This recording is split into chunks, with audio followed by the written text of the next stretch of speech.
You started a career path and have been grinding away, maybe all the way to the top. But you've decided the career you've dedicated your life to isn't the career you want to dedicate your life to. Now is just the beginning. Starting out or starting fresh. It's time to become the work experience kid. I have no idea what it takes to become a doctor. I know there's a whole lot of time, a lot of study, a lot of knowledge. Like every doctor is a smart cookie, so I'm not too sure if I'm smart enough to become a doctor. Maybe if I applied myself. But becoming a doctor has intrigued me. So what does it take to become one? We've got Consultant Psychiatrist Dr. Katelyn Tadd on the podcast, and we're going to learn what it takes to become a doctor from maybe university level all the way through to becoming a consultant or a specialist. But before we do, I've got to tell you about Let's Not Be a Dick Today. It's a book that's likely to offend. It covers over 100 dicks in society. It calls them out, helps you call them out, and it offers a solution. Don't come to me with problems. Give me solutions. The list of dicks and where to buy is at dogood.net.au, or just Google it. Let's Not Be a Dick Today. Now that's out of the way, Dr. Tadd, thank you for joining us. Thank you for taking a day off of golf. That's what you specialists do, right? Yeah, Play that's golf. all we do. Yeah, beautiful morning. Why not? They usually reserve golf for Wednesday, I believe. And I think we're recording this on a Wednesday. Is it Wednesday? The Thursday. That's why you're not playing golf. Dr. Tadd, can you briefly tell us what it is you're doing now? Obviously, you're not playing golf. So I am a psychiatrist, which is a medical doctor specialising in mental health. I'm currently working across a number of public and private hospitals and clinics, and my specialty area is in working with older people and their mental health and cognition. And to clarify the difference between a psychiatrist and a psychologist. A psychiatrist is a medical specialist, so you go through general medical training first, and then you subspecialise in psychiatry, which involves an additional training program with, here it's a Royal Australian New Zealand College of Psychiatry, while a psychologist will usually focus primarily on delivering psychological therapies. A psychiatrist can do that, but they also have a broader scope, which may include medications, but also complex diagnosis, management, and care planning. I want to know what it's like to become a doctor. You've done a whole lot of training. In this chat, I don't want to know what it's like to become a psychiatrist. I want to know how to become a doctor. And then maybe we can get you in to tell us about being a psychiatrist.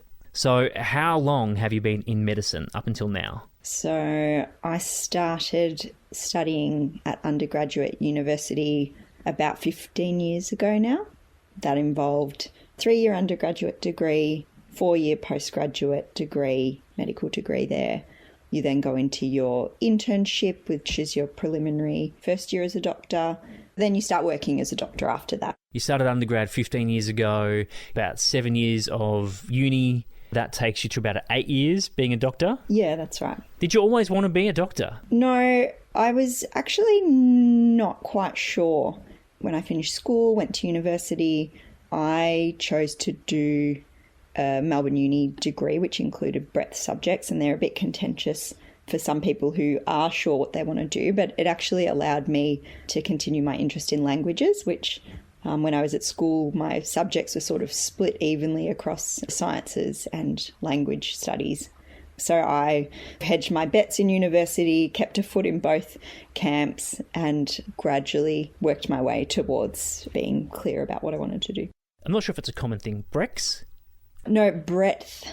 Expanding the breadth of your knowledge. So these subjects were 1 subject out of 4 per semester had to be in an area that was not your core field. So mine was biomedicine. And so as my non-core, I did French. Well, I misheard you, obviously.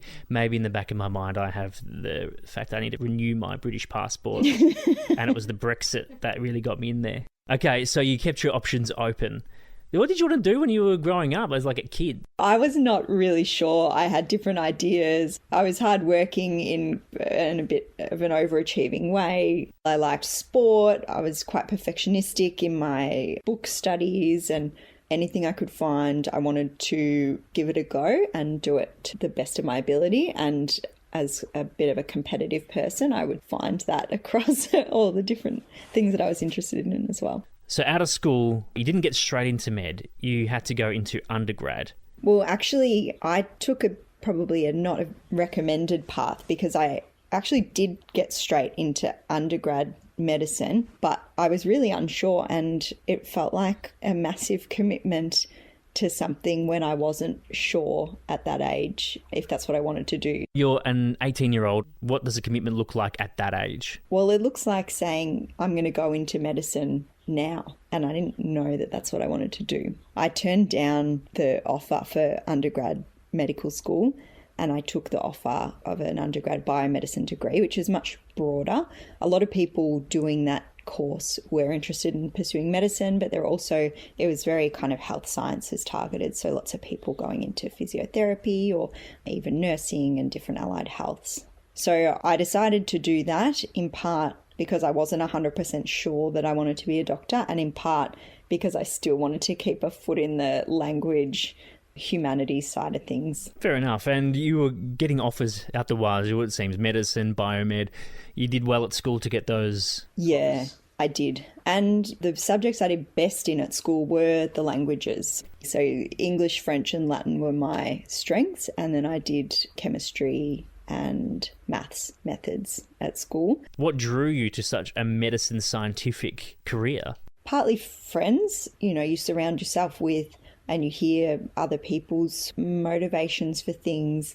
In biomed, we were exposed to people who had gone through different paths, including medicine, and I was able to tee up a few informal placements myself, including at the Children's Hospital, which that sort of showed me that medicine wasn't all chemistry and maths and this sort of sterile idea of what a career in med could be, that there was more to it. There was working with families, there was joining people in the difficult stage of their life and trying to help problem solve in creative ways that suited them. A few experiences like that, a few people who were generous with their time and their wisdom and sharing their experiences. It was sort of one step at a time to being more and more certain the further in I got. Do you think a lot of people had that same experience? Do you think like you were unsure at the start, but I'm sure a lot of people were positive at the beginning? Do you think you might have identified some things that a lot of people wouldn't have even considered going into med? It can be a bit idealised and a low-hanging fruit, so to speak, for people to be suggested if they're high achievers. And some people are certain, maybe some people have been more exposed to doctors or people in the field as they're growing up. Like a parent, a doctor. Yeah, a family member, or even have experiences of illnesses themselves and been exposed to the system in that way. So they have a whole different understanding of medicine opposed to someone like you who I assume doesn't have as much medical exposure as a kid. No, that's right. No one in my family is medical. A cousin of mine is a midwife, but that's probably the closest in terms of medicine adjacent fields that I was exposed to. So I think you have some people that are very sure and some people that need to figure it out along the way. And even in the early years of working as a doctor, there's plenty of people who question if that's still what they want to do. Well, it's good that you managed to narrow things down. So you're studying. Are you working at the same time? Obviously, you're not working as a doctor at the same time because that's one that you probably want to be qualified in before you're allowed to work as a part-time. So I did work during uni, my undergrad, and during medical school. Actually, in medical school, they explicitly told us sort of in the first week that they recommend you don't have a part-time job because of the hours required for classes and placements and studying after hours. But that's obviously not practical for everyone. Unless you're a Nepo baby. Yeah, well, a lot of people stayed living at home, which wasn't an option for me. So I worked from day one in my undergrad. I was a tutor and a swim teacher and coach and a lifeguard on a casual basis, but I managed to piece that together and worked at the university fitness centre during my studies. So that was convenient as well as helping me pay the bills along with a bit of Centrelink student support. I can't believe they tell you to not work. That's ridiculous. Yeah, it's very impractical. I had friends who found part-time jobs that were quite helpful actually in terms of exposing them to different areas of medicine. So people working as medical receptionists or ward clerks or different assistants of sorts. But I had friends who would do night shifts as ward clerks so that they could then do classes during the day. And it was a lot to fit in during medical school itself. And it probably meant that I didn't get the highest grades that I could have. Hey, grades only matter when you're looking for a certificate. No one asks you what your Inter score or your ATAR score was 15 years on. No, not unless you're being interviewed by a work experience kid. Talking about those people working in an admin role or doing overnights within a hospital or in a clinic, do you think if somebody wants to become a doctor, that is a good way to test the water? I think it's definitely a good option. And I think I did look for medicine adjacent part-time jobs like phlebotomy and things like that you can do a little bit of training and like sort of drawing blood and working at the blood bank and things like that. But on the flip side, I think being a good doctor, you also need to know how to relate to and communicate well with people. So doing other jobs, working at a cafe or anything where you interact with other people, I think that actually does help and, makes you more of a relatable person that you can then bring that to when you're treating patients. And you don't want to silo yourself. Sometimes doctors can get accused of being sort of out of touch with the lay person and doing jobs that are not super medicine heavy. It helps keep you more well-rounded. Okay, so let's continue this relatively linear progression. So you've done biomed. You then have to enroll into med. What's that journey like going from one degree to the other? Yeah, so it involves another entrance exam. So to get into undergrad medicine in Australia, you sit an exam called the UMAT. So that's the entrance exam for undergraduate medicine. It was a multiple choice, sort of 3-hour-ish exam. It was a bit more general, focusing on maybe critical thinking and some problem solving type of skills. Whereas to get into postgrad medicine, you have to sit a different entrance exam called the GAMSAT. So that one is a 6-hour exam. It's a full day, and that is a lot more basic sciences. You have to have undergraduate level physics, maths, chemistry, biology knowledge, as well as essay writing skills. And there was some critical thinking and problem solving as well from my recollection.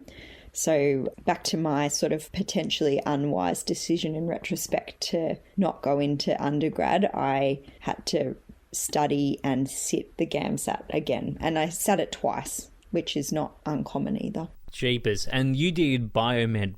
So I'm imagining there's a whole lot of stuff that you already knew or was in the back of your head at least. Someone like me who has to do the GAMSAT, who can't remember anything from like year 10, 11 science, that's going to be a challenge. Yeah, so one of the draw cards of doing a degree like biomed specifically is that it made sure that you covered the topics that would appear on entrance exams. And look, I didn't do biology at school. I remember in undergrad, I had to spend time kind of upskilling on school level biology and then undergrad level biology, which is then what was tested in the GAMSAT. So it did mean for that entrance exam, not uncommon that you'd spend the summer between uni years studying for that. It's intense. And that's when you're in the moment and you've got knowledge relatively fresh in your noggin. It's very challenging for someone wanting to get into medicine, but not unachievable. You sat the GAMSAT, you did an interview. What's the interview about? You sit the GAMSAT and you also need to try and have the highest GPA you can in your undergrad degree. So that means ideally getting A+ in all your subjects, because then the postgraduate medical schools, they take a combination of your GAMSAT score, your GPA, and decide whether they offer you an interview. And then if you interview, they then combine those 3 scores to offer you a place or not. That's really intense, because obviously there's people who don't exam well, they may not interview well, but they are probably the best person for being a doctor. As a patient, I don't want my doctor to become a dead shit. So I'm very happy that they've gone through all of these things. But as a work experience kid, I want to take the easy route and I want to make becoming a doctor easy. And this is very scary for me. Yeah, a lot of sacrifice of your time from early on, a lot of dedication and commitment to a long-term goal. delayed gratification plus. Yeah, you're getting like 45 marshmallows or something. Yeah. Okay, so you're in med school now. You've passed all of those things, or is there something else? So there's a bit of waiting, and I believe there was a match process. So you put down preferences and you apply to different medical schools around the country. So like in Victoria, there's Melbourne Uni, Monash, Deakin. So you're not actually saying, I want to study at Melbourne Uni. You're put in a pool and they just spit you out and go, you are now matched with Melbourne, in your case.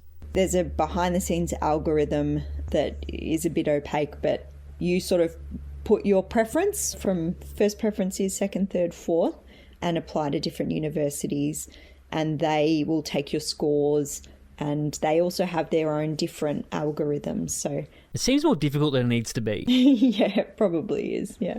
What's the 4 years of med school like?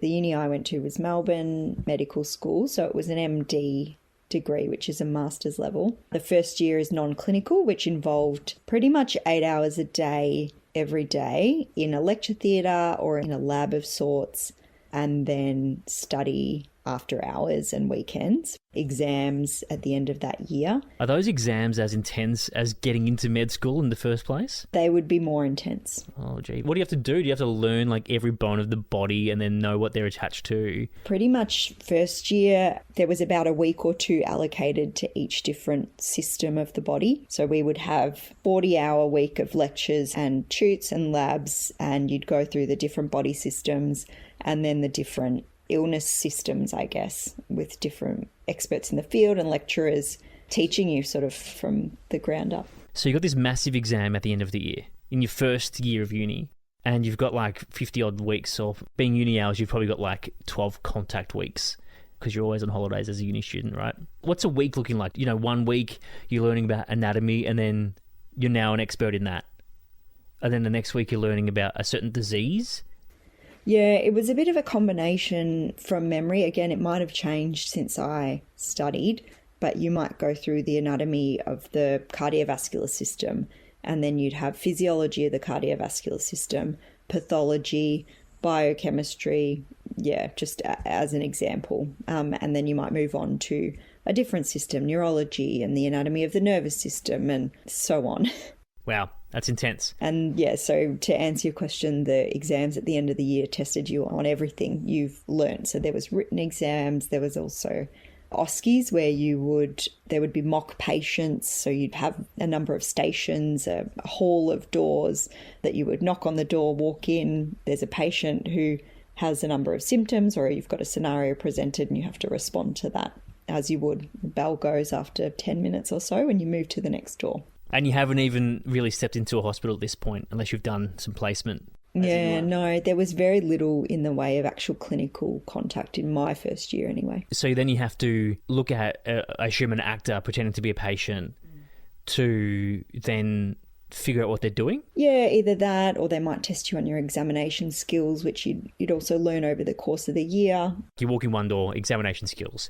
Second door, I've got a broken arm, what do I do? Which I imagine is like medicine 101. I'm having some chest pain, a set like interview the patient, or I'm having chest pain, examine the patient. So you're not obviously required to give an answer like a full-on cardiologist would be doing? No, I mean, it's pitched to the level that they would expect by the end of first year postgraduate. The 1 week you spent on cardio back in week 4. So that leads nicely to them getting you into the hospitals from the next year. Okay, so in year 2, you're in a hospital now? Yep. So you're allocated to clinical school, which are based in hospitals, and then those clinical years are usually divided by blocks of, again, different systems or different specialties that you're attached to the team.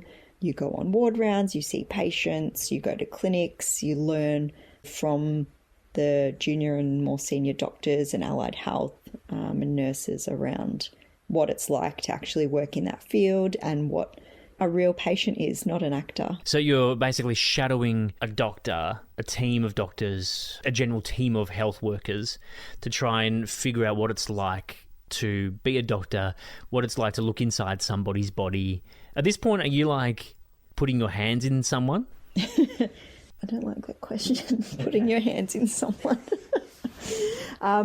So, I mean, you're part of the team. You learn to examine real patients with real symptoms and real clinical findings. So the doctor's like, hey, this guy's got something weird going on here. Take a feel of it. It would be more like, this patient is presenting with shortness of breath. We need to do a respiratory examination.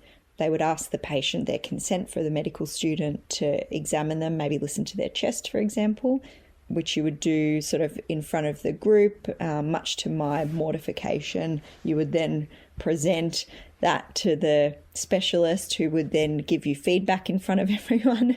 I'm not sure if they still do it in such a confrontational way, but they very much sort of, you're put on the spot, and every specialty wants you to know all the ins and outs of their specialty. So it really is a steep learning curve every few weeks as you rotate then to the next team. Cool. So that's where you're learning a little bit about each different specialty of medicine, and then maybe falling in love with it. So that's year 2. I believe year 2 was your general medicine, general surgery, emergency, these sort of fundamental hospital specialties. Then into the 3rd year, you would rotate to more subspecialties. So that might be GP practices, where you have to integrate a lot of that knowledge, psychiatry, obstetrics and gynecology, those kind of things. Can you just quickly clarify the difference between general, say, surgery and specialty surgery? It's confusing because we use the word general and often we're referring to a specialist that captures a wide range of conditions. So general surgery is a subspecialty of surgery that deals mainly in abdominal illnesses. And the same way, general practice, that's a subspecialty that incorporates anything that walks in the door, essentially. To clarify for everyone, you don't finish med school and become a GP. You finish med school and become a doctor, and then you choose to specialise as a general practitioner. So one could say that your GP is as much of a specialist as you are as a psychiatrist or as a surgeon is in surgery, in specific surgery. They just have a broad idea of what's going on. You can walk into your doctor, as one does to their GP, and say, I've got some weird thing going on here. Can you take a look at it? And they go, yes, I know exactly what it is. I can treat it. Or whilst I know what's happening, I'm not qualified to treat it, or there's someone better who can treat it, I'm going to refer you. And that's where you get your referrals from them. Yeah, exactly. You have to apply, gain entry, sit exams, do a separate training program in the same way that I've had to for psychiatry. Year 2 is general. Year 3 is a little bit more specialised, narrowing down focuses into different areas of medicine. And then year 4, the last year of med. So our degree was a master's degree, so 6 months of that was completing research. So I did research at the Children's Hospital. What were you researching? I was looking into imaging of lung disease. So you obviously weren't focused on becoming a psychiatrist at that point? No, not at that point. I had sort of gradually narrowed down a bit more what my interests were. So once you're in the hospitals, you actually get more of a feel of what it's like. You're not just reading textbooks and examining your peers with a hypothetical symptom. You're seeing actually what it's like to work in that area and seeing what happens day to day. So I had been drawn to more of the specialties that did incorporate different aspects of someone's health. So not just the organ that was dysfunctional, but how someone's lifestyle, how their social situation might play into it and be incorporated then in the management planning. So by 3rd year, I was thinking I would be more drawn towards either general practice, pediatrics, or psychiatry. I happened upon a research project with a lovely supervisor at the Children's and spent 6 months researching there. And then the last 6 months of medical school, you were back in the hospitals, but you were attached to an intern. So that is your first year working as a doctor. So as a final year student, you're sort of paired with a first year doctor to learn from them about what you will be doing next year when you are a doctor. So you finish med school. The next year when you are a doctor, what are you doing? Yeah, so you are working in hospitals. So there's particular training hospitals across the country. You apply, you start work. So your first year as a doctor, internship, It's a paid internship. You have provisional medical registration with AHPRA, so you're not a fully fledged doctor, although you are a qualified doctor, but you have to complete internship successfully, which involves rotating through the emergency department, general medicine and surgery, as well as 2 other elective fields. And so you're 10 weeks in each of those specialty, and you need to demonstrate basic competencies in each of those fields.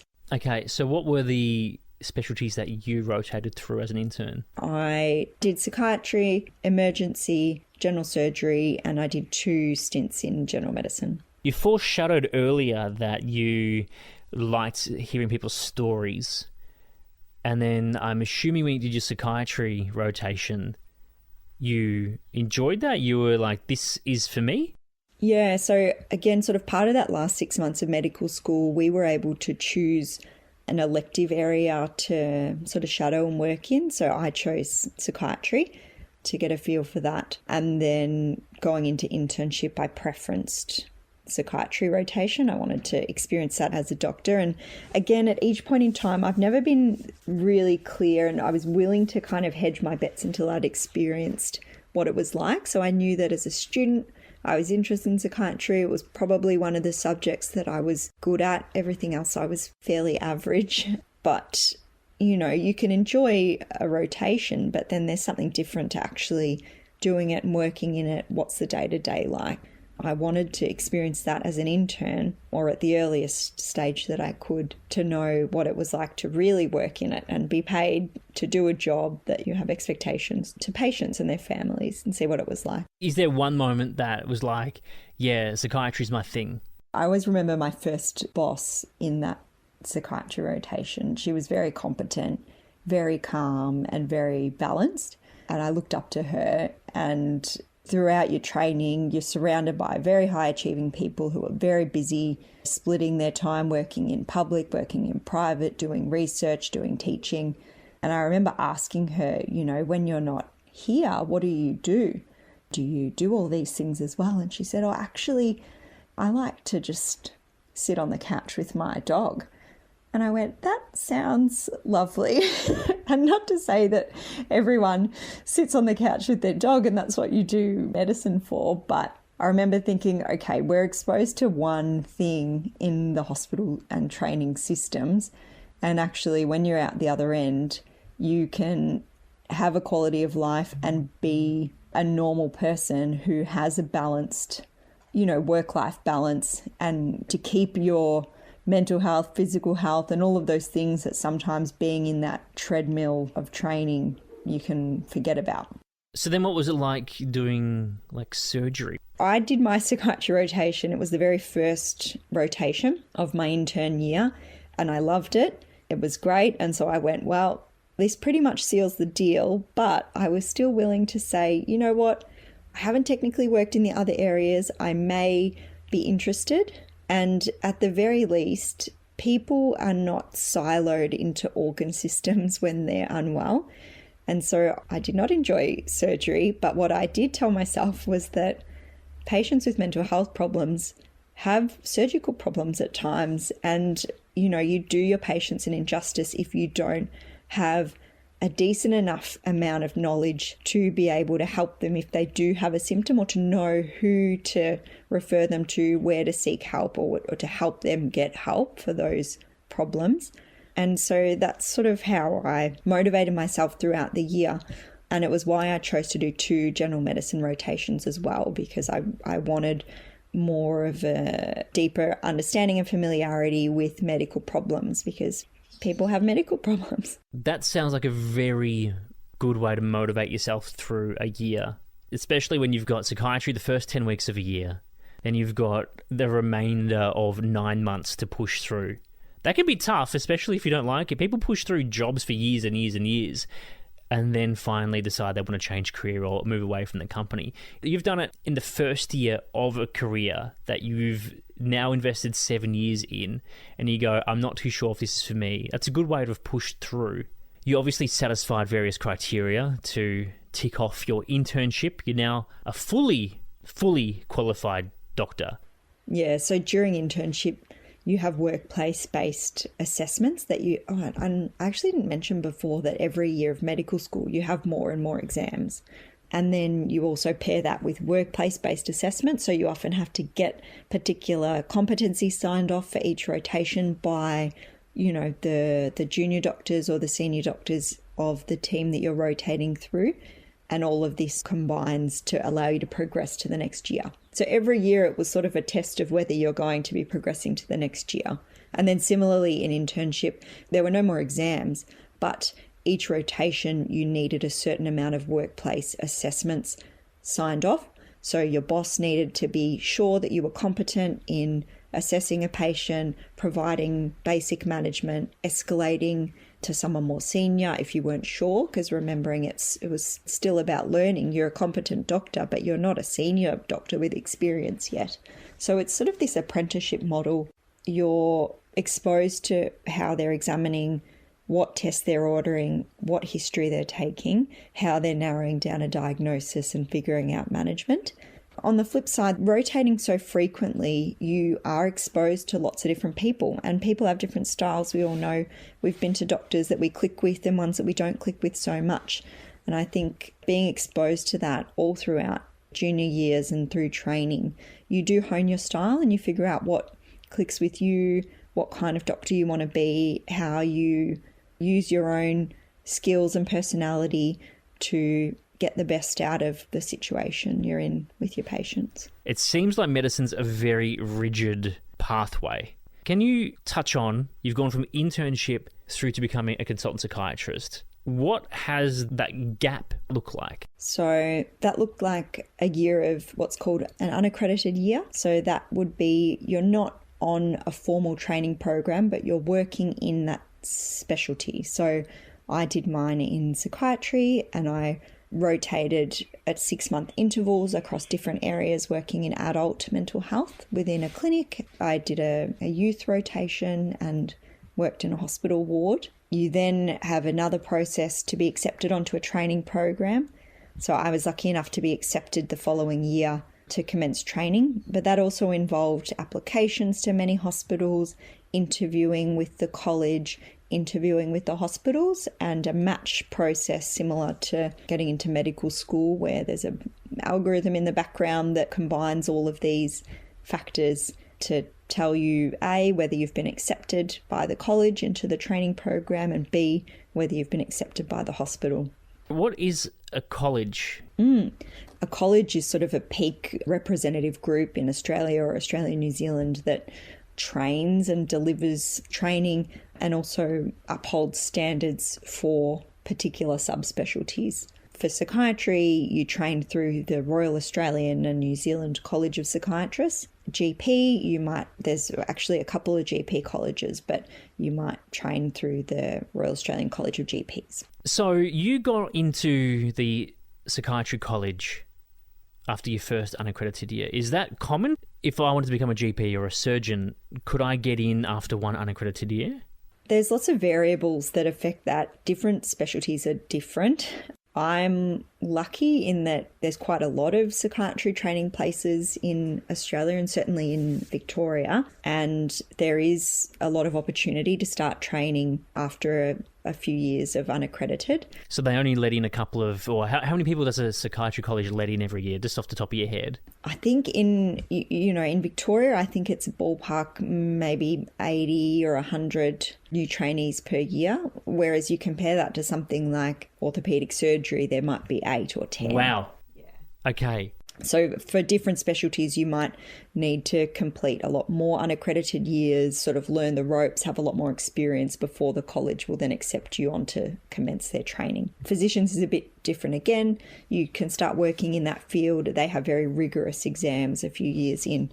Different colleges have different exam processes. Obviously, you can only speak to your time as a psychiatrist, so maybe we can get another specialist on to see what it's like for them to get into their particular college, but we're focusing on being a general doctor at the moment, not a specialty. So let's continue on. So essentially there's scope to work in unaccredited roles in different fields and figure out what you want to do. There's also areas of medicine that are not strictly clinical. Like what? Medical education, research, medical administration, public health. These are all fields that having clinical experience and having your medical background is really important, but your day-to-day work might not necessarily be in diagnosing and treating patients.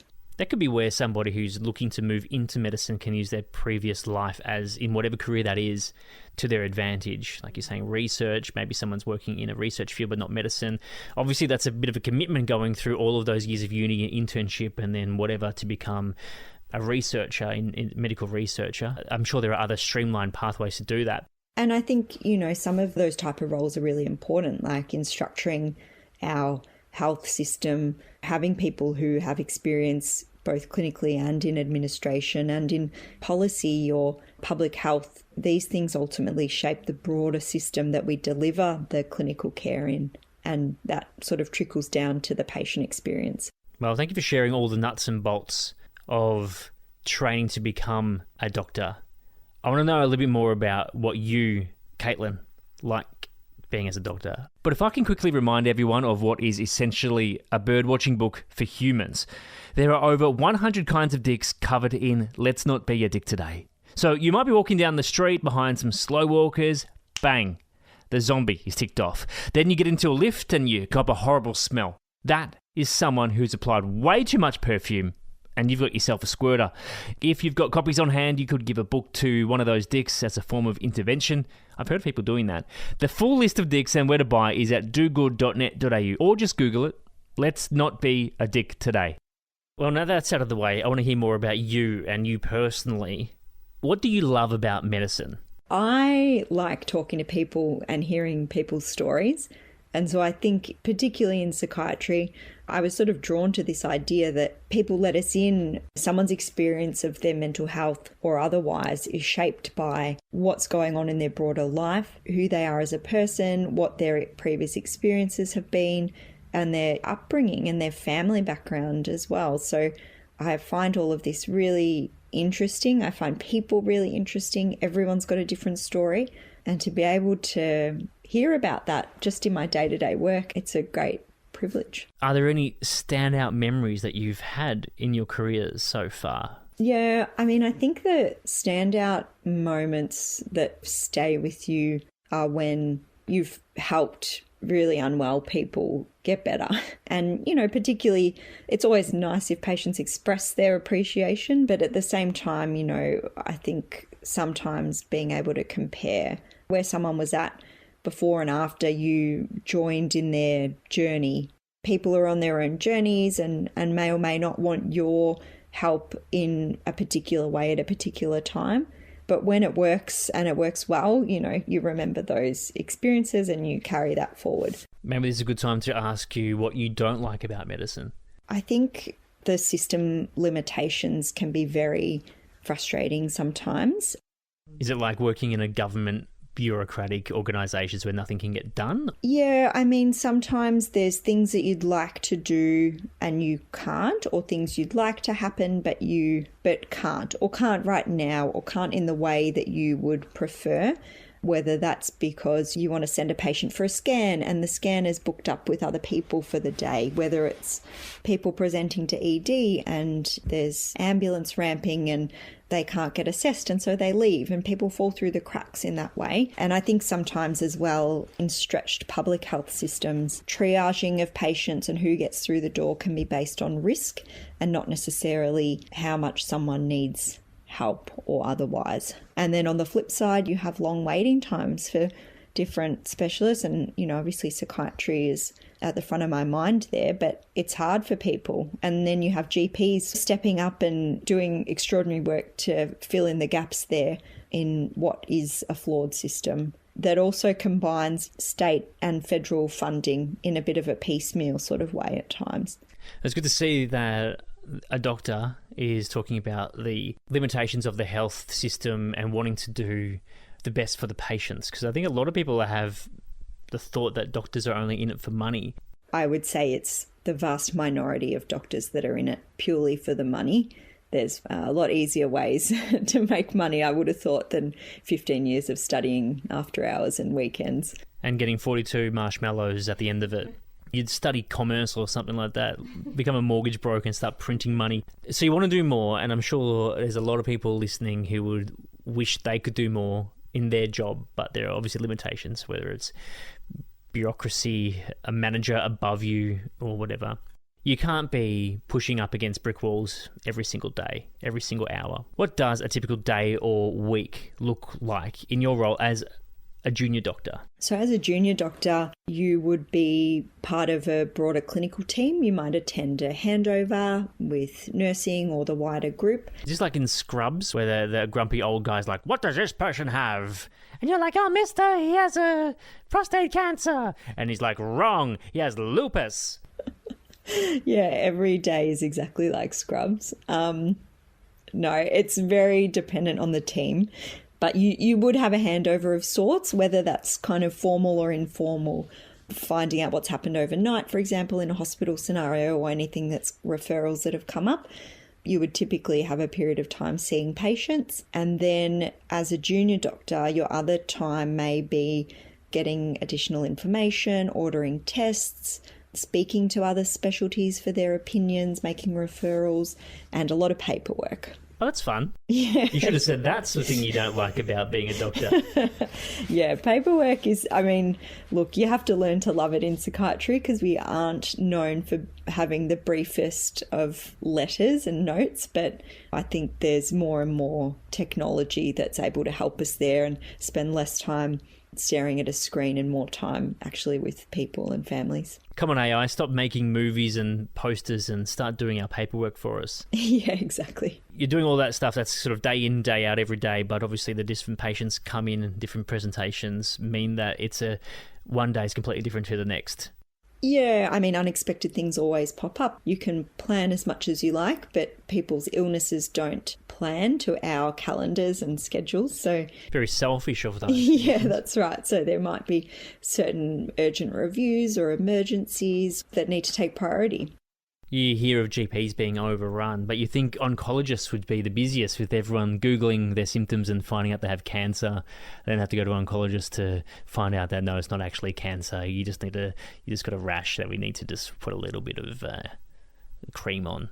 I do think some of the social media algorithms can be a bit dangerous sometimes, particularly in the complementary and alternative health space, because these algorithms are sort of channeled for increased polarization. People can come in with really strongly held misconceptions about what is and isn't the case for a particular illness. And, you know, there's high profile examples in the media where people following questionable advice from the internet. Was there, like Elle Macpherson said, you don't have to worry about cancer treatment if you just think positively, or something really what I would call crazy.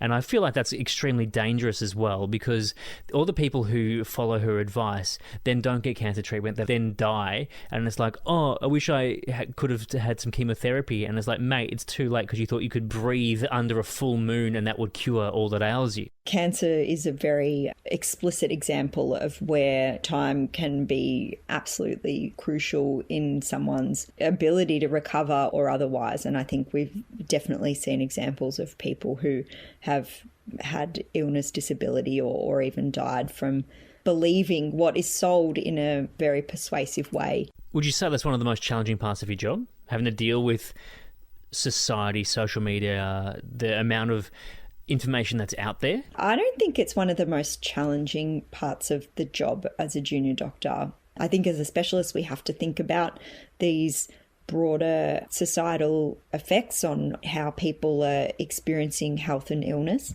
And I think it says something about the way medicine has changed over the years. People are more informed. There's less inclination to see your doctor and say, well, I trust you, do what you think, because we know more. We know there's lots of different options sometimes, particularly in psychiatry. There's very rarely a one-size-fits-all solution for someone's problem. It's more about creative problem solving with the patient for their situation than, you know, back in the day where there was less treatments and less knowledge and less research than we have now.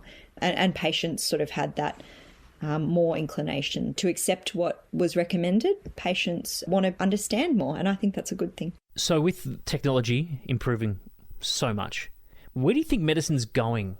AI is the elephant in the room here. We're on the precipice of understanding how we can incorporate that into medicine in a useful way and in a way that still protects patient confidentiality. We've already seen dictation programs pop up, can help you write your letters much more efficiently. So you're cutting out that thing that you hate, and that's the paperwork. Exactly. There is an element of medicine where, sure, people can do their own research, but ultimately, if people are ill, they can appreciate having someone joining them in that journey and really understanding what's going on and helping them figure out the next steps. And so I think while there is scope for technology to be an accessory to different aspects, there's AI virtual therapists and models of this nature pop up as well, that I think if that can help someone, that's great. But human connection can't be replicated in a perfect way with the technology yet. And I feel like there's elements where somebody doesn't know how to look after themselves. They don't know where to go. They don't know that they need a therapist. If they don't know they need a therapist, then how do they know to access that AI to then talk to a chatbot? There's also ways that it can help us in a non-patient facing sense. So it can help. There's programs where you can just upload multiple textbooks and you can ask it a question about a particular illness and it will give you all the excerpts from the different textbooks. So rather than trawling through, for example, you can expand that to searching the literature and summarising the latest literature. I'm yet to see that done perfectly. For example, putting in a literature review request with some of the AI platforms now, it uses its machine learning nature to actually make up research. So it'll cite papers that would make sense that this researcher has published a paper in this field, but actually you look up that journal and that page number doesn't exist in that journal. Oh, wow. There's still a while to go, but that's almost worse than Googling your own symptoms. Something that you're supposed to be looking at for the actual information is just now made up. Yeah, well, so that there's some of the dangers of using AI prematurely. And so I think we do have to be cautious and considered as we incorporate it into what we do. Do you have any valuable advice for somebody who might be starting out? I think with medicine, it's the stereotype, it's this balance of, science and art. And I think that's true across all the specialties to a different degree. When you're studying, there's this focus on what's the right answer, what's the wrong answer, and you have to have the knowledge and you have to know the evidence and the guidelines, but at the same time, your patients are not textbooks and they're people with their own values and preferences. And so I think being able to hold that knowledge and meet them where they're at and realise that there's not always one right answer. If you can find that balance, that's what makes the job more rewarding and I think you get better outcomes. What makes a good doctor? I think it's in that same flavour. You have to balance your decisiveness and your knowledge with meeting the patient where they're at, being okay to not know everything at that moment in time, and being flexible to change as you get more information, as the patient decides what they want to do. What do you think makes for a bad doctor? A little earlier you mentioned that doctors can be seen as being out of touch.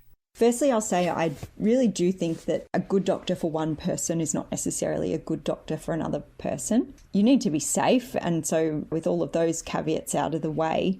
No cowboys. Yeah.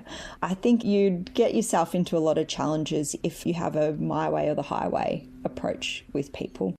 That can lead to people not being at ease to ask the questions they might have, not feeling confident in the plan, but going along anyway. And then that's when you lead yourself down the path of worse outcomes or the patient not being happy that they've received the care that they deserve. Thank you so much for telling us all about your journey so far. Going from biomed through to medicine, through to internship, and then all the way through to you became a consultant psychiatrist. I think it might be time for me to see if I could be a doctor and maybe weasel into the industry somehow. Have you thought of a challenge that I could do to give being a doctor a test run? Obviously, I can't walk into a GP clinic and put a glove on and ask a man to cough. Well, I could do that. But then the GP is going to walk in and say, "Excuse me, who are you? And how did you get into this room?" And then they have to call the police straight away. Yeah, let's not have you arrested in the course of the challenge. Okay, so what safe thing could I do that's not going to put anyone's life in or my own freedom in danger?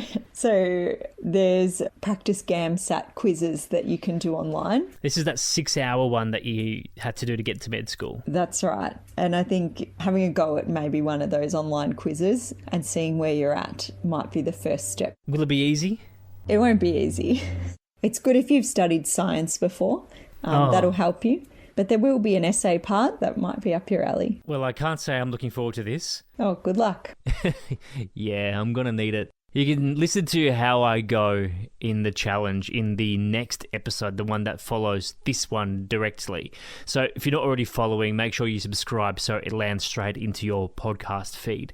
And if you want to contribute to the podcast, maybe you would like to help out and be a guest on the pod, or maybe you would like to have a question asked, or maybe you want me to investigate a certain job or industry, hit up the website workexperiencekid.com. And a quick mention of the book, Let's Not Be a Dick Today. Google it, buy it, use it as a coaster. I'm not your mum, I can't tell you what to do with it, but I can strongly encourage you to Google it and buy it. Let's not be a dick today.